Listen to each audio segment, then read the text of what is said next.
Bismillahirrahmanirrahim. Assalamualaikum warahmatullahi wabarakatuh. Alhamdulillah alladzi khalaqal mauta wal hayata liyabluwakum ayyukum ahsanu amala. Asyhadu an la ilaha illallah wa asyhadu anna Muhammadan abduhu wa rasuluh. Allahumma shalli wa sallim wa barik ala Muhammad wa ala alihi wa ashabihi ajma'in. Amma ba'd. Hadirin rahimakumullah. Alhamdulillah kita bertemu kembali pagi ini atas takdir Allah. Semoga hari ini salat subuh kita dan taklim kita meraih doa dari Allah Subhanahu wa taala. Salawat dan salam semoga tetap tercurah kepada uswah dan qudwah kita bagi dan Nabi kita Muhammad sallallahu alaihi wasallam, serta keluarga, kerabatnya dan para sahabat. Dan mudah-mudahan kita termasuk kelompok beliau yang tetap istiqomah dalam menjalankan sunnah-sunnahnya hingga akhir hayat kita. Amin ya rabbal alamin.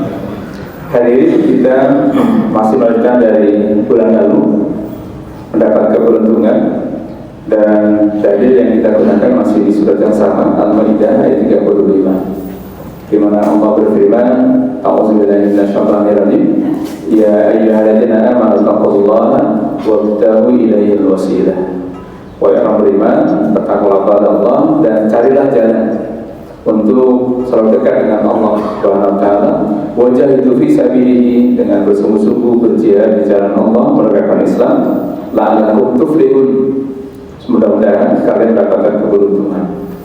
Kita berharap mudah-mudahan Allah berikan kita keberuntungan dalam kehidupan, termasuk dalam kondisi psikologis kita, baik jiwa dan raga kita. Dan dari ayat ini kita masih membahas kelanjutannya bahwa Allah perintahkan kepada kita orang beriman pada 3 hal pada ayat tadi. Pertama taqullaha, yang kedua wabtaghu ilaihil wasilah, dan yang ketiga dengan bersungguh-sungguh berjihad. Wajahidu fi sabilihi, untuk bertakwa dan melakukan kebaikan itu perlu kesungguhan. Maka harapannya mudah-mudahan dengan bersungguh-sungguh ini Allah mudahkan kita dan termasuk orang-orang yang beruntung. Dan kita kemarin sudah bahas di pertemuan bulan lalu tentang takwa yang kaitannya dengan kehebatan dan keistimewaan orang bertakwa dan dari penegakan Quran dan psikologis. Dan hari ini kita membahas lebih jauh tentang bagaimana berusaha mencari jalan. Jadi wabtaghu ilaihil wasilah, dengan apa? Wajahidu fi sabilihi, dengan bersungguh-sungguh. Jadi kalau hari ini kita di Indonesia jihadnya lebih jihad yang bukan vital, termasuk belajar itu bagian dari jihad. Maka mudah-mudahan hari ini taklim kita dinilai sebagai bagian dari jihad. Dan hadis, man kharaja talabal ilm fa huwa fi sabilillah hatta yarji. Siapa orang yang keluar ilmu, maka dia sedang berjihad di jalan Allah sampai dia kembali. Maka mudah-mudahan tadi niatnya tidak hanya sekedar sholat subuh jamaah, tapi niat juga talim sehingga mendapatkan pahala sedang jihad. Ya, dalam kitab sore ini di babul ilmu ada hadis yang dikutip, man kharaja talabal ilm wa huwa fi sabilillah hatta yarji. Siapa orang yang keluar untuk ilmu, maka dia sedang berjihad sampai dia kembali. Jadi selama kita belajar, kita termasuk orang yang sedang berjihad, jihad dalam rangka menuntut ilmu Allah Subhanahu wa taala. Maka mudah-mudahan apa yang kita pelajari hari ini juga mendapat ridha dari Allah. Kita berdoa semoga Allah tambahkan ilmu kita. Rabbi zidna ilma warzuqna fahma. Semoga Allah percerdas kita.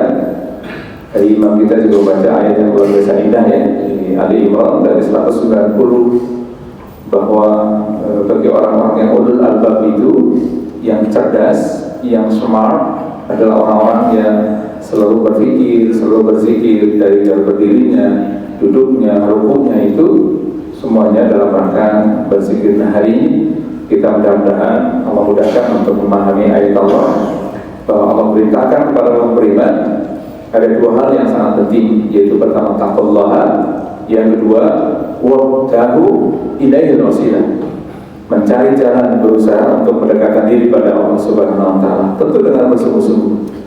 Mengapa demikian? Kemarin kita sudah bahas bahwa karena begitu sayangnya Allah sama kita, maka dikasihlah kita peringatan, dikasihlah kita perangkat, karena Allah sudah ciptakan kita dan ada makhluk lain yang memang tugasnya budaya kita. Ya, di surah Al-A'raf itu kan sudah sering terulang ya. Iblis berkata, "Qala fa bima akhwaytani la'udanna lahum syiratakal mustaqim." Iblis menjawab, karena ditetapkan sesat, maka kata Iblis, pasti aku akan selalu menghalangi. Jadi la'udanna lahum menandakan bahwa iblis itu tidak pernah berhenti untuk istirahat menggoda kita. Maka dari bentuk kasihnya Allah, maka diberikanlah untuk orang beriman selalu jaga ketakwaan. Dan mudah-mudahan masih dibaca ya doanya, saya yakin kita sudah hafal doa ini. Allahumma inni as'alukal huda wal tuqa wal afafa wal ghina. Masih hafal doanya Pak Zainal? Dibaca nggak masalahnya? Nah itu, kayaknya nggak dibaca ya. Tapi dibaca tadi barusan. Ini ada dalam hadis Sahih Muslim. Ya Allah, berikan kami semua petunjukmu dalam kondisi takwa dan sehatkan jiwa kami, atau beri kemampuan kami mengendalikan jiwa kami dan berikan harta. Nah, tadi kaitannya dengan ada upaya setiap hari, setiap saat atau setiap hari maka kalimatnya la'aqudanna lahum. Ya, iblis menjawab, karena engkau telah sesat ya, kalau memang akhwaitani, telah diakhwaitani, sudah ditetapkan sesatnya, maka iblis la'aqudanna lahum, pasti aku akan selalu menghalangi mereka ya dari jalannya yang lurus. Maka ini yang teman kita bahas. Maka hari ini kita belajar bersama dan memudahkan kita. Jadi secara psikologis kondisi kejiwaan kita ini memang kalau paham betul bahwa jiwa kita memang kadang rapuh, ya, mudah dikendalikan dan mudah melakukan hal-hal yang dilarang oleh Allah Subhanahu Wa Taala. Maka dengan bertakwa dan berusaha mencari jalan. Dan hari ini kita pada poin yang kedua.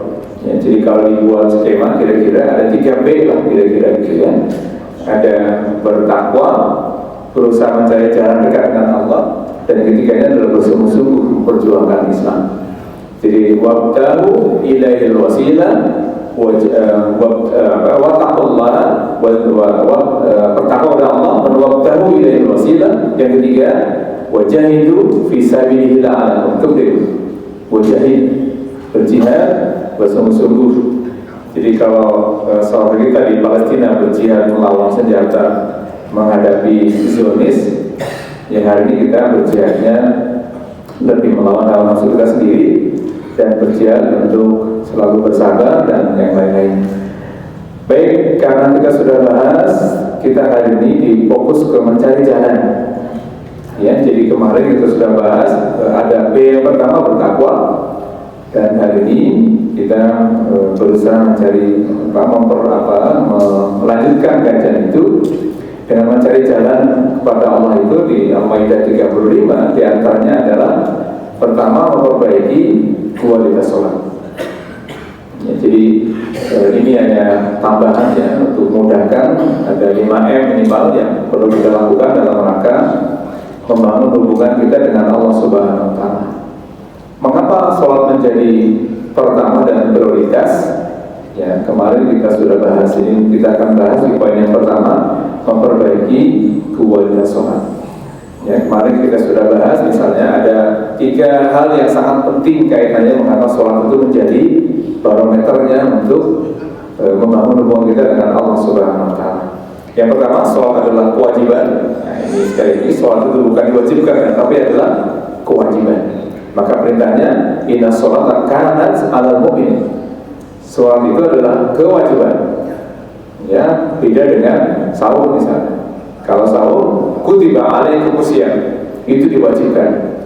Maka seorang wanita yang sedang haid misalnya, saat Ramadan dia tidak perlu puasa, tapi harus mengganti di hari lain. Sementara ketika sholat itu, ketika beliau pada haid, maka tidak perlu mengganti waktu sholatnya dengan hari waktu lain. Maka artinya bahwa sholat adalah kewajiban, maka mutlak harus dilakukan oleh orang beriman laki-laki. Kalau perempuan tadi ada rukhsah, ada keringanan ketika haid. Makanya kalau laki-laki nggak sholat berarti Dua kemungkinan, dia memang sengaja, berarti kufur, dia tetap amalia.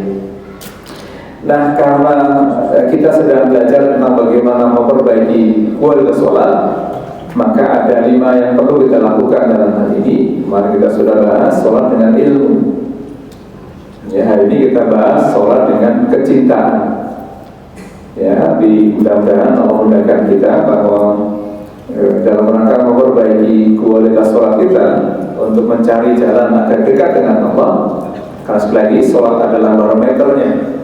Ya, bahkan nanti di hari kiamat yang dihisab pertama adalah sholatnya. Artinya kalau sholatnya lolos, berarti yang lainnya lolos. Nah, sholat dengan ilmu kita kemarin sudah bahas kaitannya dengan, bukan dengan pendekatan fikihnya, tapi lebih pada dampak nilai sosial, nilai akhlak, nilai manfaat di balik sholat, kaitannya dengan latihan disiplin, latihan kebersihan, latihan konsentrasi, sugesti kebaikan, dan termasuk latihan kebersamaan. Ya, ini yang kemarin kita sudah bahas kaitannya dengan sholat dengan ilmu. Kita tidak bahas fikih karena sudah dibahas oleh ustaz yang lain tentu saja. Karena kita ini memang masih fokus di kajian fikih, tapi fikih ibadah ya. Jadi kalau melihat ini karena momentumnya menjelang pilkada, pilpres, dan pil-pil yang lain, tentu kita perlu buka wawasan bahwa dalam Islam itu tidak hanya fikih ibadah saja sebenarnya, tapi juga ada fikih siasat, fikih politik. Minimal umat Islam tahu peta politik kan, bukan tidak penting. Jadi fikih ibadah, fikih muamalah, fikih jinayah, fikih munakahat. Tapi yang jarang dikaji adalah fikih siasat. Baik, ini yang kemarin kita bahas, dan hari ini di poin yang kedua dari sholat itu adalah sholat dengan kecintaan. Nah, ada ayat dalam Quran surat yang ketiga, ayat 31. Ini menjadi penting menurut saya untuk menjadi renungan kaitannya dengan membangun hubungan dengan Allah dengan cara memperbaiki kualitas sholatnya dengan menghadirkan kecintaan. Maka di surat Al-Imran ayat 31, qul in kuntum tuhibbunallah, katakanlah ya Rasul, jika kamu mencintai Allah, ini untuk kita tentu saja, fattabi'uni, maka ikutilah aku, yuhibbukumullah, maka Allah akan mencintaimu. Ya, yang kedua, wa yaghfir lakum dzunubakum, dan Allah akan mengampuni dosa-dosa. Jadi sebab cinta pada Allah dan Rasulnya itu, maka Allah akan berikan kepada kita yuhibbukumullah wa yaghfir lakum. Ya, jadi kalau Allah mencintaimu dan mengampuni dosa-dosa, wa yaghfir lakum dzunubakum, ini yang sangat penting. Wallahu ghafurur rahim. Nah, ayat ini yang nanti coba kita menjadi salah satu rujukan kita untuk membahas lebih jauh bahwa sholat dengan ilmu itu diantaranya ya, sholat dengan kecintaan itu dalam rangka tadi di atas sana ada perintah dari Allah untuk bertakwa dan mencari jalan. Dalam rangka mencari jalan menuju Allah itu diantara dalam memperbaiki kualitas sholat. Di antaranya poin yang kedua adalah sholat dengan kecintaan. Nah, bagaimana untuk menghadirkan ini sangat penting, latihan kita bersama. Yang pertama, memahami kedudukan sholat dalam kehidupan. Tadi ya di surat An-Nisa 103, inna sholata kanat. Jadi sholat adalah kewajiban, bukan diwajibkan. Artinya levelnya sudah naik. Kalau diwajibkan itu masih ada beban. Kalau kewajiban itu sudah kebutuhan. Harusnya sholat itu bagi orang Islam itu kebutuhan. Ketika adzan subuh, apalagi sekarang ini subuhnya jam 4 lebih berapa sekarang? 11-12. Bagi orang yang berpikir hidupnya dengan jam, ya bukan dengan waktu. Kalau jam itu artinya kalau subuhnya makin cepat itu terbebaninya. Jam 4 biasanya masih tidurnya, kalau subuhnya jam 4.50 misalnya. Nah, ini kan waktunya lama ya. Kadang-kadang kalau orang yang tidak yang mendasarkan sholatnya dengan jam, itu nanti terbebani. Tapi kalau dengan waktu, jadi kalau waktu itu kan terus bergulir ya, tidak pernah akan dinamis. Ketika sebelumnya jam 4 atau 10, dia mengikuti ritme waktu sholatnya, bukan jamnya. Nah, bagi orang tertentu tentu jadi beban. Ya, jadi kalau sholatnya lebih lama, misalnya jam 4 lebih 50, dia senang karena waktu tidurnya makin panjang. Nah, ini perubahan mindset sebenarnya. Nah, jadi sholat adalah kebutuhan. Maka analoginya yang sering saya sampaikan, kalau 5 jari ini kita hitung dari kanan ke kiri ke kanan, itu 5 jari kita ini, dari jempol, telunjuk, jari tengah, jari kelingking, dari jari manis dan jari kelingking. Anggaplah analoginya jempolnya adalah waktu subuh. Maka subuh ke zuhur itu waktunya panjang. Dari zuhur ke asar cukup pendek. Dari asar ke maghrib juga sangat pendek. Dari maghrib ke isya sangat pendek. Tapi dari isya ke subuh sangat panjang. Maka di sini ada waktu kita sudah mati semua. Ya, jadi kita sudah meninggal ketika dari waktu sholat isya nanti tidur itu sudah meninggal. Ya, artinya dalam hidup ini sebenarnya kita tinggal nunggu waktu sholat saja. Antara subuh, zuhur, asar, maghrib, isya kembali ke subuh. Apalagi setelah subuh, ya setelah isya itu tidur. Ya, digambarkan dalam surah Az-Zumar, surah 39 ayat 42, bahwa Allah memegang rohnya orang-orang telah meninggal dan di waktu tidur mereka.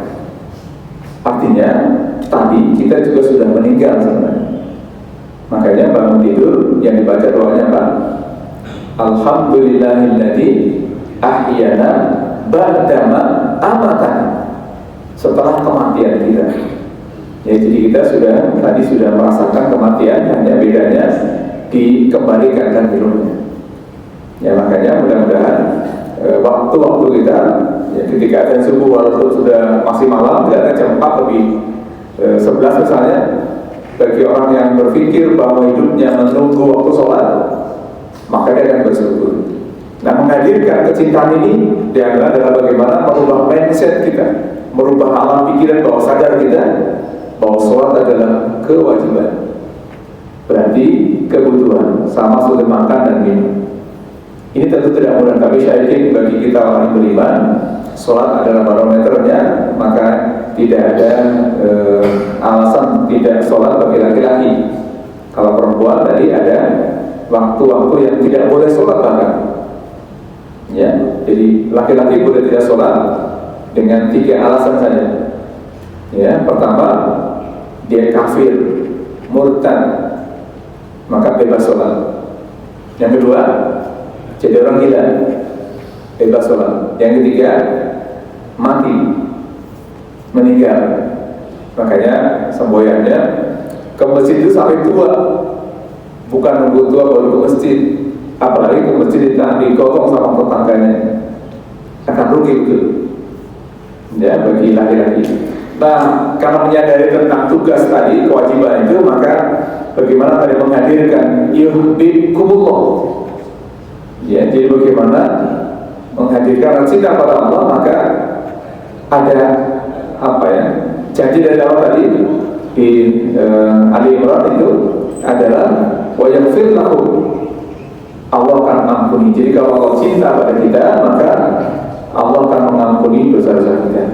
Maka tugas kita hari ini tadi menyambung surat Al-Baqarah Al-Imran 31. Allah sudah memberikan guidance ya, semacam arah kepada kita. Qul in kuntum tuhibbunallah. Ini kan khitabnya kepada baginda Rasul, tetapi sasarannya kepada kita. Qul in kuntum tuhibbunallah fattabi'uni. Jadi pertama, kalau ingin jika mencintai Allah, maka fattabi'uni, ikutilah Rasul sallallahu alaihi wasallam.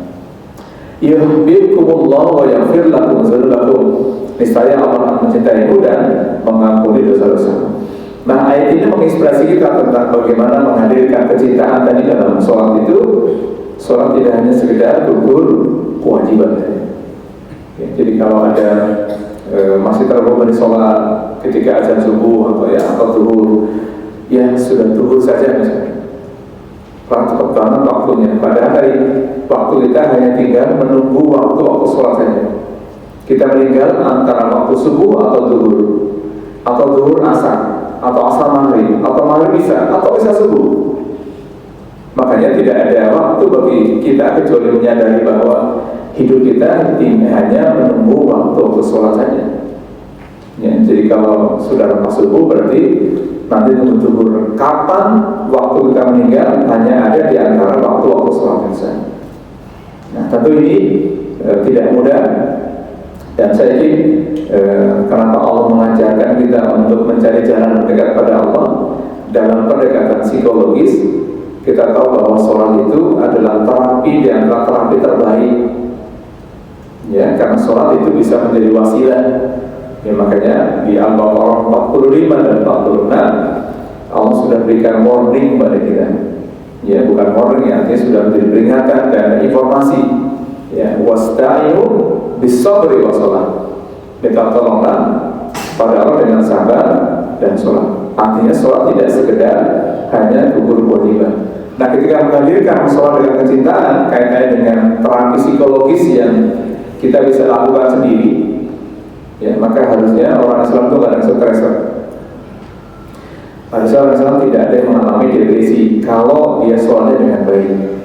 Kenapa? Karena diantaranya menghadirkan tadi kecintaan pada Allah Subhanahu Wa Taala. Jadi kalau sudah cinta pada Allah itu kan tadi janji Allah itu yuhibbukumullahu wa yaghfir lakum dzunubakum. Jadi kalau sudah mengikuti Rasulnya, sholatnya, kemudian Allah akan cinta pada kita dan Allah akan mengampuni dosa-dosa kita. Maka kaitannya dengan terapi psikologisnya apa? Bahwa sholat karena dia adalah bagian upaya. Ya, kalau upaya itu berarti proses. Misalnya ada orang mengalami stres atau depresi, dia berusaha ke dokter, ke psikiater atau ke psikolog, itu kan proses. Makanya dalam proses perlu kesabaran. Maka tadi Al-Baqarah 45 dan 46, wasta'inu bis-sabri wa sholat. Ya, minta tolonglah kepada Allah dengan sabar dan sholat. Minta tolong dalam hal apa? Tentu dalam berbagai persoalan yang ada di dalam kehidupan. Ya, maka kita akan menghadapi banyak problem dalam kehidupan. Kita sering bahas dulu mengapa kadang-kadang kita ini perubahannya cukup gratis. Ya, yang dalam psikologi dikenal dengan istilah mood swing. Perubahan suasana hati, perubahan suasana perasaan itu berubah dengan cepat. Ya, hari ini sekarang lagi senang, nanti setelah itu sedih, nanti kecewa, dan itu masih siklus yang Allah sudah berikan kepada manusia, termasuk kita. Ya. Nah, intinya dengan belajar menghadirkan sholat dengan kecintaan, bagaimana kita menjadikan sholat itu bukan beban, tapi sebagai kebutuhan. Ya, semoga Allah mudahkan kita mengubah dan Allah takdirkan kita untuk bisa menjadi orang-orang yang merasa bahwa sesuatu adalah sesuatu yang memang kebutuhan, bukan lagi beban dalam kehidupan. Ya. Baik, yang kedua, yang ketiga adalah sholat dengan kesadaran. Jadi tadi dalam rangka memperbaiki kualitas sholat adalah sholat dengan kesadaran. Jadi kalau kita sadar bahwa sholat itu tidak hanya sekedar gugur kewajiban. Ya, di surat Al-Ahzab ayat 52 motivasi kita, wa kana Allahu ala kulli syai'in raqiban. Allah Maha mengawasi segala sesuatu. Jadi sadar dalam sholat itu, kalau di surat Al-Ankabut ayat 45, sholat itu adalah inna sholata tanha anil fahsya wal munkar. Sholat itu adalah bisa mencegah perbuatan keji dan munkar. Artinya bagaimana menghadirkan kesadaran bahwa sholat kita itu tidak hanya sekedar gugurnya kewajiban, tapi dari sanalah kalau tadi Allah ingatkan kita bahwa sholat itu bisa mencegah perbuatan keji dan munkar. Bagaimana caranya?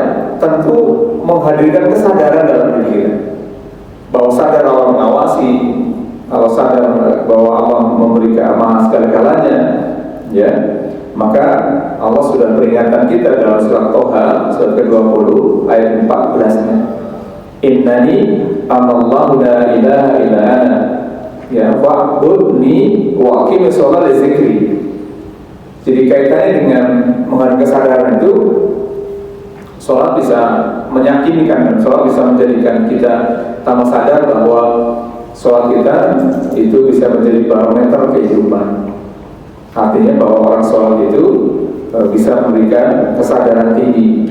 Jadi kalau ditanya mengapa di Indonesia banyak orang melakukan korupsi tapi dia sholat, berarti tingkat kesadarannya rendah atau turun.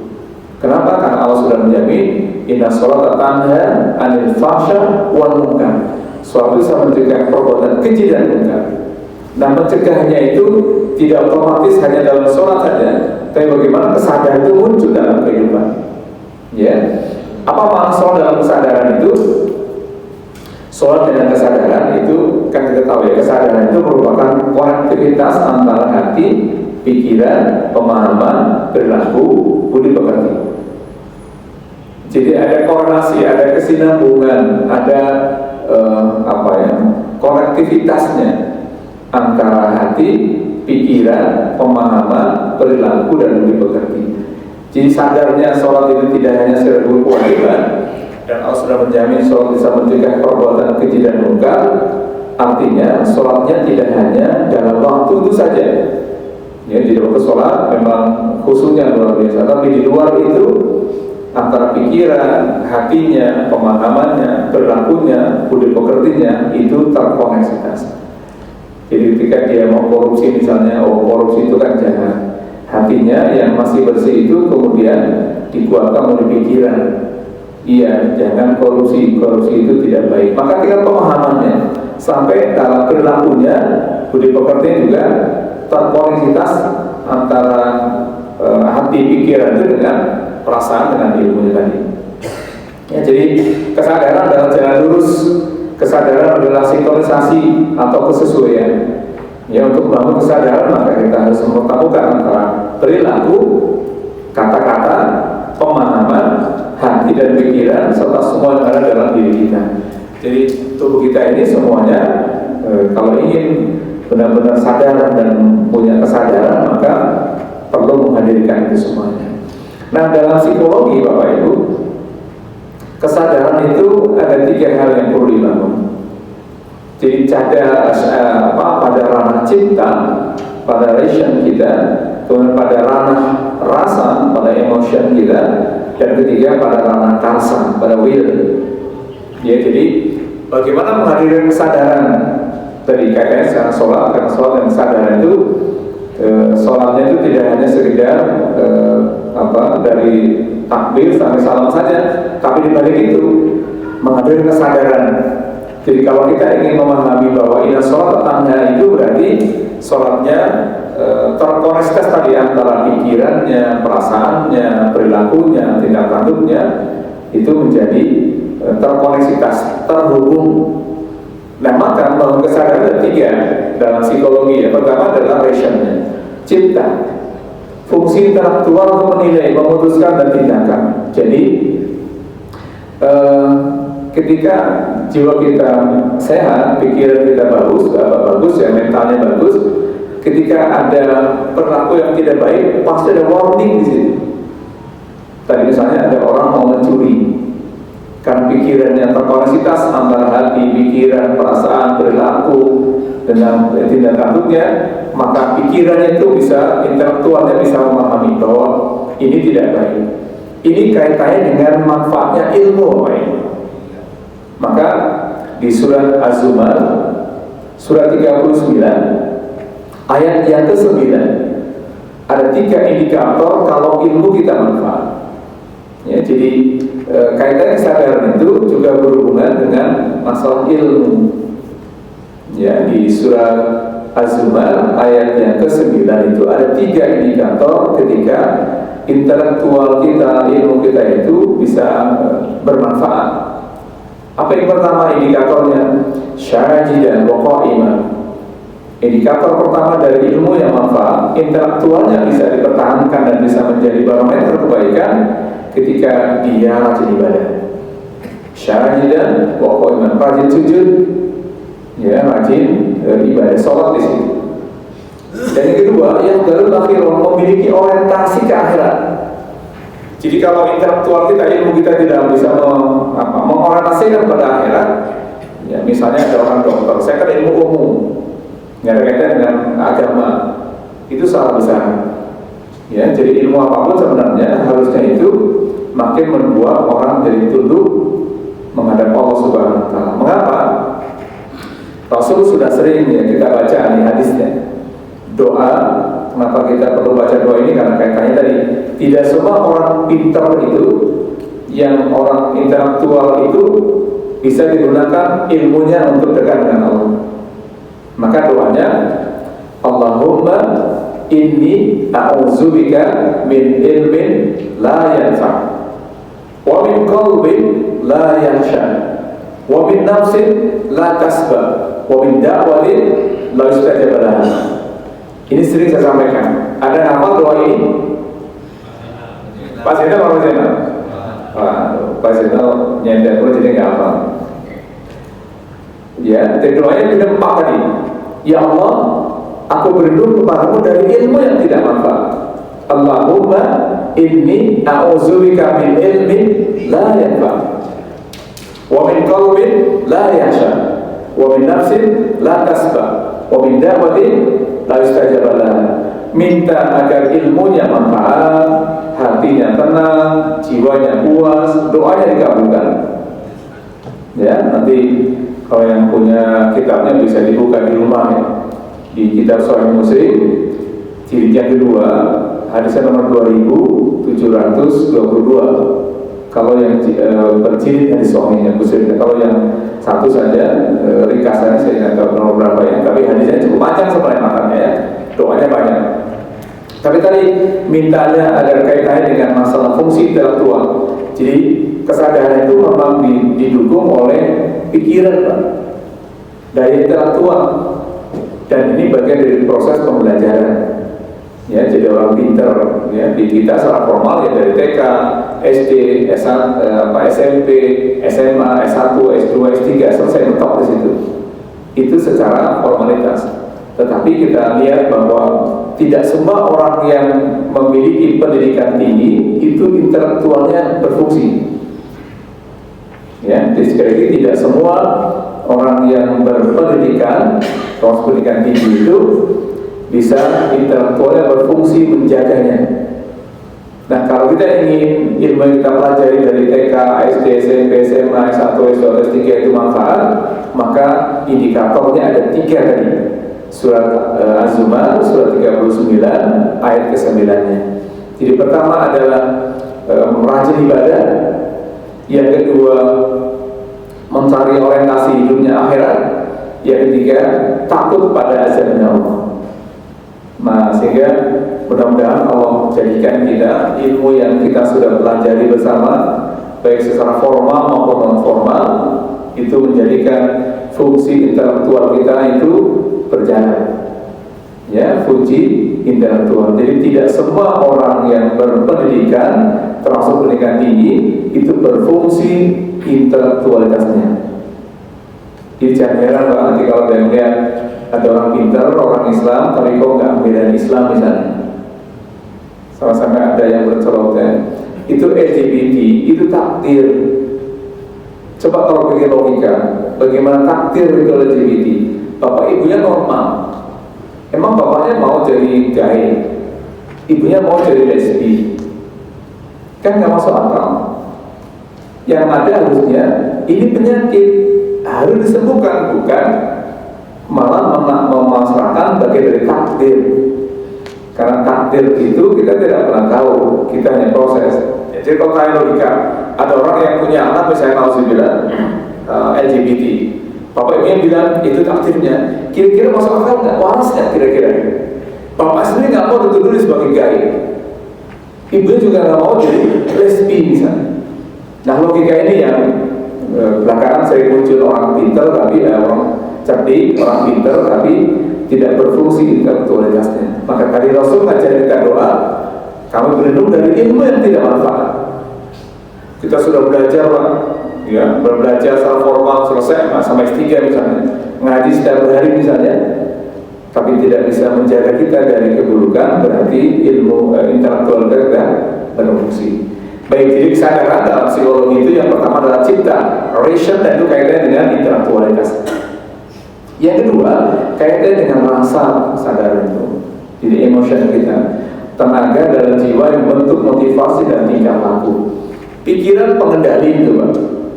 Tapi di antara dikendalikan adalah perasaannya sendiri, jiwanya sendiri. Dan jiwa ini kaitannya dengan rasa itu, ya, dalam jiwa yang membentuk motivasi dan tingkah laku. Kita mau ke masjid, mau datang ke masjid ini kan kaitannya dengan kesadaran rasa kita bahwa motivasi kita berangkat ke masjid tadi, ini subuhnya masih malam banget nih. Dulu waktu subuhnya jam 4:40 gitu ya, bangun jam 4 itu masih ada waktu untuk sholat qiyamulailnya masih banyak. Sekarang bangun jam 4, ke kamar mandi, belum ini itu, mau sholat sudah ada. Nah, nggak tahu Pak Jenderal, saya baca lebih banyak. Apa nanti lu baca teman? Iya, Pak Jenderal biasanya makin ya, ini apa? Kesadaran sekali lagi dibentuk oleh cipta kaitannya dengan fungsi intelektual. Yang kedua, rasa kaitannya dengan tenaga dalam jiwa yang membuat orang termotivasi, ya, termasuk dalam perilakunya kesadaran. Nah, yang ketiga ini sangat penting, karsa atau will, fungsi eksekutif mendorong timbulnya pelaksanaan apa yang ada dalam cipta dan rasa. Jadi pikiran dan perasaan itu bentuk implementasinya itu namanya karsa, will, keinginan, perilaku, ya, pelaksanaannya. Sudah dipikirin nih, saya nanti mau sholat jamaah di Muhajirin. Pikirkan sudah, dipikirnya sudah, oke, nanti saya rancang itu. Yang kedua, oh ada motivasi, iyalah. Tidurnya kemalaman, gitu ya, sehingga tidak dilakukan. Jadi motivasi pagi-pagi, masih pagi lantar aja ya. Nanti tidur, ini kan masih enak untuk tidur misalnya. Jadi kesadaran itu sekali lagi terbentuk oleh 3 komponen, ada cipta, ada rasa, ada karsa. Ada rationnya, ada emotionnya, dan will. Jadi perilaku itu, tindakan itu melaksanakan dari apa yang dipikirkan dan apa yang dirasakan. Maka misalnya contoh ya, ini ada beberapa kasus yang sedang kami tangani itu. Ada satu keluarga yang kemarin baru ketemu beliaunya, kami ini mengalami depresi atau keluarga. Sehingga kami harus ke dokter setiap 1 bulan sekali, ke psikiater, harus tebus obat, dan itu bersama dengan keluarga, tidak hanya ibunya atau bapaknya. Saya bilang, ada nggak tanpa obat ke psikiater bisa sembuh? Nah, kalau dalam terapi psikologis kaitan dengan sholat tadi, bagaimana menghadirkan sholat dengan kesadaran, karena Allah sudah berikan informasi pada kita. Wasta'inu bis-sabri wa sholat. Minta tolonglah kepada Allah dengan sabar dan sholat. Dan sebenarnya sangat mungkin ya, menghadirkan tadi. Kalau sudah sampai ke psikiater pasti larinya ke obat. Ya, kalau psikolog hanya bisa memberikan motivasi, tapi tidak hasil. Tapi kalau psikiater rata-rata mereka sudah cukup berat sehingga perlu dibantu dengan obat. Apa fungsi obat itu?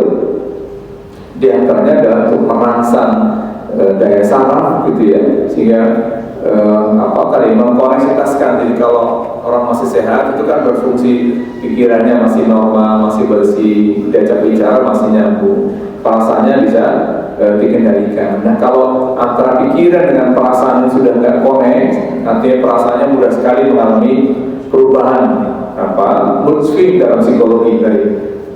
Jadi antara sedih, senang itu berubah sangat cepat.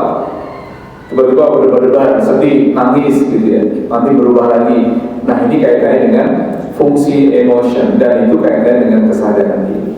Maka sholat itu tadi membangun kita untuk mengajari kita untuk bagaimana membuat kita menjadi sadar. Maka ketemulah kata kunci, oh ternyata mengapa Allah suruh kita minta tolong dengan sabar dan sholat, karena ternyata sholat itu kalau diperhatikan itu tidak hanya sekedar menggugurkan kewajiban. Kita bisa bayangkan ya, dari awal kita bahas tentang sholat itu, ketika sholat dengan memperbaiki kualitas sholat, karena kita sedang berusaha mencari jalan dekat pada Allah itu, karena sholat yang kita lakukan, ini seringkali kita ini suka abai. Ya, coba Bapak Ibu misalnya sudah sholat, ada yang sudah 30 tahun sudah sholat, hafal nggak, paham nggak apa yang dibaca dalam sholatnya? Ada nggak di sini yang hafid, hafal bacaan sholatnya dan ngerti artinya? Pak Zainal, yang paling terkenal, sudah berapa tahun sholat Pak Zainal? Dari lahir misalnya. Paham nggak apa yang dibaca dalam sholat Pak Zainal? Masya Allah ya. Jangan ditanya, luar biasa. Sudah namanya Jainal, Masya Allah ya. Jadi luar biasa. Nah, jujur saja kita kadang suka abe, maka remeh gitu. Bagaimana sholat bisa berdampak ketika, bagaimana sholat yang sadar kalau kita tidak paham bahwa sholat itu pakai ilmu. Bagaimana implementasinya? Ilmu tidak, sekali lagi kita tidak bahas fikihnya. Kalau fikih sudah selesai, lalu bahas selesai lain. Ya, dari mulai al-ma'ruf dan sebagainya. Tapi kalau ilmu itu kaitannya dengan bagaimana kesadaran diri kita atau sholat itu melatih kita untuk berbagai hal. Mari kita sudah bahas ya, bagaimana nilai kandungan akhlak dalam sholat itu kaitannya dengan ibadah. Jadi kalau tadi Allah menyuruh kita untuk wasta'inu bis-sabri was-shalah, itu ternyata rangkaiannya tidak semudah itu. Maka ketika ada orang lagi mengalami gangguan psikologis, entah stres atau depresi, disuruh sholat, kalau yang tidak ada ilmunya tentu tidak berdampak kepadanya. Ini perlu waktu. Maka mudah-mudahan nanti di rumah atau nanti khusus ada kajian fikih ibadahnya, itu fikih tentang sholat khusus. Artinya apa yang dibaca latihan. Kalau perlu nih kita tes masing-masing nih, dari mulai baca iftitah, kemudian baca fatihah. Baca fatihah sudah lama, baca yang dalam inti sholat lah ya. Dari mulai baca iftitah, ya, kemudian tahiyat, ya. Jadi kalau kita tes bisa jadi baca tahiyat kita itu sebenarnya nggak benar, atau ada yang kurang. Tapi kenapa kita abai atau kadang-kadang merasa sudah selesai tugasnya? Ya padahal begitu luar biasa ya Pak. Sortil adalah parameternya umat Islam, bahkan nanti di hari kiamat itu ternyata hisab pertama itu sholatnya. Ya, maka nanti sesudah dari KM ya ada khusus mengkaji, membahas tentang memaknai sholat dari mulai takbir apa sih artinya. Ya, dari takbir kita mungkin hafal ya, tapi hanya takbir dengan salam. Takbir itu apa artinya? Allahu Akbar, selesai. Tapi setelah takbir baca iftitah, apa sih doa maknanya itu? Iftitah itu artinya apa? Dan sebagainya, itu sepertinya perlu Pak DKM ya, untuk latihan khusus bagaimana memperbaiki kualitas sholat dengan memahami apa yang dibaca. Ya, karena logikanya misalnya kita punya anak di Belanda lagi kuliah, senang banget tuh dia kirim surat. Surat itu pakai bahasa Inggris misalnya. Sementara kita nggak bisa bahasa Inggris. Yang tadi senang, jadi nggak senang kenapa? Nggak ngerti apa yang dibaca, apa yang ditulis. Nah, analogi ini mudah-mudahan bisa membuat kita makin sadar bahwa ternyata upaya kita dalam rangka mendekat pada Allah itu diantara dengan memperbaiki kualitas sholat. Dan kita hari ini baru yang ketiga ya. Jadi dari 5 poin, pertama sholat dengan ilmu, kedua sholat dengan kecintaan, dan ketiga sholat dengan kesadaran. Insya Allah kita lanjutkan pada sholat dengan ikhlas dan khusyuk. Ini yang sangat penting, dan ini kaitannya dengan upaya kita tadi ya, upaya kita dalam rangka mencari jalan untuk mendekat pada Allah Subhanahu Wa Taala. Artinya kita baru bahas poin pertama dari jalan pertama untuk mendekat pada Allah Subhanahu Wa Taala, itu dengan memperbaiki kualitas sholat. Artinya masih banyak waktu kita yang menyelesaikan ya, jadi mungkin tidak selesai setahun nanti. Mudah-mudahan Allah berikan kita kesabaran, jadi sabar dalam belajar. Dan ingat, saya mengingatkan bagi diri sendiri bahwa Allah begitu sayang pada kita, maka Allah ingatkan kita. Kalau ingin jadi orang beruntung, maka mari sama-sama pertama berusaha dengan bertakwa. yang kedua berusaha mencari jalan untuk mendekat pada Allah Subhanahu wa Ta'ala, dan kita sedang bahas itu masih di poin yang pertama dari 5 poin, dan pertama itu masih pada poin ketiga dari 5 poin itu. Ya, mudah bisa dipahami ya apa yang kita bahas hari ini, dan bisa menambah wawasan keilmuan kita ya. Menambah wawasan keilmuan kita untuk mendekatkan, untuk makin menjadikan kita orang-orang yang beruntung. Jadi kesimpulannya, kita masih bahas tentang perintah dari Allah untuk orang beriman.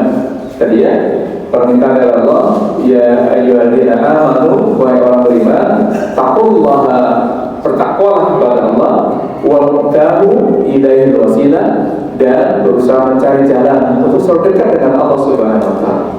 Kemudian wajahidu fi sabilihi, dan berjihad bersungguh-sungguh dalam memperjuangkan menegakkan agama Islam dalam dirinya minimal.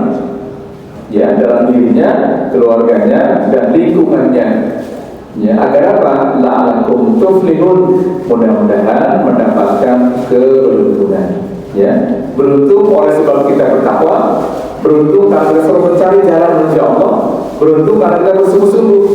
Kenapa? Karena setiap hari, bukan setiap hari, setiap saat iblis akan menggoda kita untuk tidak di jalan yang lurus. Ini tadi ayat yang saya sampaikan ya. Qala fa min aqwaitani la'udanna lahum syiratal mustaqim. Tsumma atainahum min bayni aydihim wa min khalfihim wa an aymanihim wa an ashama'ihim. Yang penting terakhirnya, wala tajidu aksaruhum syakirin. Ya, engkau tidak akan mendapati kebanyakan mereka bersyukur. Artinya memang tidak semua yang dianjurkan untuk tadi mencari jalan oleh Allah itu mau berusaha dengan maksimal. Mudah-mudahan kita termasuk yang dipilih oleh Allah Subhanahu wa Ta'ala untuk diberi kemampuan dan kemauan untuk selalu berusaha mencari celah, mencari jalan agar dekat dengan Allah Subhanahu wa Ta'ala. Baik, ini yang bisa kita bahas pada pertemuan hari ini. Ada yang mau ditanyakan? Atau sudah pas? Pas ya? Alhamdulillah. Baik, mari kita sempurnakan dengan membaca doa kafaratul majlis. Subhanaka Allahumma wa bihamdika asyhadu an la ilaha illa anta astaghfiruka wa atubu ilaik. Terima kasih. Assalamualaikum warahmatullahi wabarakatuh.